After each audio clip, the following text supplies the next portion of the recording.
Hello everybody, welcome to mystic world 1111। ये आप लोगों की क्विक एनर्जी अपडेट है और हम देखेंगे आपके पर्सन की करंट फीलिंग्स और थॉट्स आपके लिए क्या हैं। सो ये सारे स्टार साइंस की रीडिंग होती है। ये एक शॉर्ट रीडिंग है और बिल्कुल टाइमलेस है। सो देखते हैं कि आज आपके पर्सन क्या सोच रहे हैं और कैसा फील कर रहे हैं। Okay, we have wow, 2 of Cups, the moon, 2 of Swords, the chariot. Okay, ये इंसान आपसे रब्ता करना चाहते हैं। कंफ्यूज्ड हैं, करूं या ना करूं, या मुलाकात का भी कहना चाहते हैं आपसे, बट कंफ्यूज्ड हैं कि मैं ये करूं या ना करूं। आप रिस्पॉन्ड करेंगे या नहीं, क्या आपका बिहेवियर होगा, क्या आप ओपन हैं या नहीं। ओके, सो बॉटम पर है पेज ऑफ पेंटिकल्स। यस, यही एनर्जी मैं पिक कर रही थी। और आप देखें, क्वीन ऑफ सोर्ड्स। वो ये समझ रहे हैं कि आप अभी भी क्वीन ऑफ सोर्ड्स हैं, मेल हो या फीमेल हो।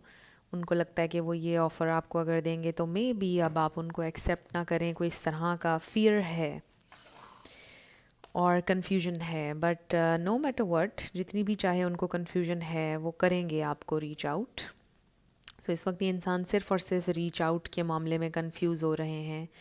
हो सकता है कि काफ़ी दिनों से आपकी बात नहीं हुई है, या आपने उनको कोई टास्क दिया है, कुछ बोला है आपने उनसे कि ये होगा तो फिर हम अच्छे टर्म्स पर आएंगे, अदरवाइज़ नो। कोई ऐसी चीज़ मुझे लग रही है। तो आई फील कि वो आपसे कनेक्ट करना चाहते हैं। उन्होंने कोई ऐसा सलूशन निकाला है जो दरमियान की बात हो, ऐसा हो कि आप दोनों उस पर अग्री कर जाएं। कोई ऐसा सलूशन उन्होंने ढूंढा है। सो यहाँ पे मुझे जेमिनाई नज़र आ रहा है, पाइसीज़, कैंसर, स्कॉर्पियो नज़र आ रहा है। इसमें से कोई आपका या उनका स्टार साइन हो सकता है, बट ज़रूरी नहीं। आपने ज़्यादा एनर्जी के ऊपर फोकस करना है। सो मुझे ऐसा लग रहा है कि इंसान आपसे मुलाकात करना चाहते हैं, आपसे मिलकर कुछ बातें क्लियर करना चाहते हैं। आप अभी भी उनके लिए विश फुलफिलमेंट हैं, आप अभी भी उनके लिए बहुत इम्पॉर्टेंट हैं। आई ऑल्सो फील कि ये इंसान सेल्फ़ इम्प्रूवमेंट की तरफ भी जा रहे हैं, अपनी लाइफ को बेहतर कर रहे हैं, सोच रहे हैं कहाँ कहाँ पर उनको बेहतरी लाने की ज़रूरत है, किस किस एरिया में अपनी लाइफ के, अपनी पर्सनालिटी में क्या क्या बेहतरी लाने की ज़रूरत है, वो ये भी सोच रहे हैं। सो आई डू फील के पास्ट में इन्होंने आपको बहुत ज़्यादा डिसअपॉइंट किया है, उनको रिग्रेट भी है, बहुत ज़्यादा रिग्रेट है उनकी एनर्जी में। बहुत पछता रहे हैं कि कुछ चीज़ें काश कभी ना हुई होती, कुछ चीज़ें काश हम दोनों के दरमियान ये बातें कभी ना हुई होती, मैंने उसको ये काश कभी ना बोला होता। क्योंकि कुछ ऐसा भी ऑब्वियसली हुआ है जो वो बहुत पछता रहे हैं कि काश ये चीज़ ना हुई होती, या ये अल्फाज मेरे मुंह से कभी ना निकले होते। क्योंकि चीज़ें असर छोड़ जाती हैं, नो मैटर व्हाट। कुछ चीज़ें आप जब किसी को बोल दो तो उनका असर नहीं निकलता है, या बहुत टाइम लग जाता है उनका असर निकलने में। सो आई फील कि ये आपके पर्सन को पछतावा है कि कुछ चीज़ें हो चुकी हैं ऐसी जो काश कभी ना हुई होती। और कुछ लोगों के लिए ये इम्पॉसिबल लव भी लगता है। अब ये वाले मैसेजेस बहुत स्पेसिफिक होंगे।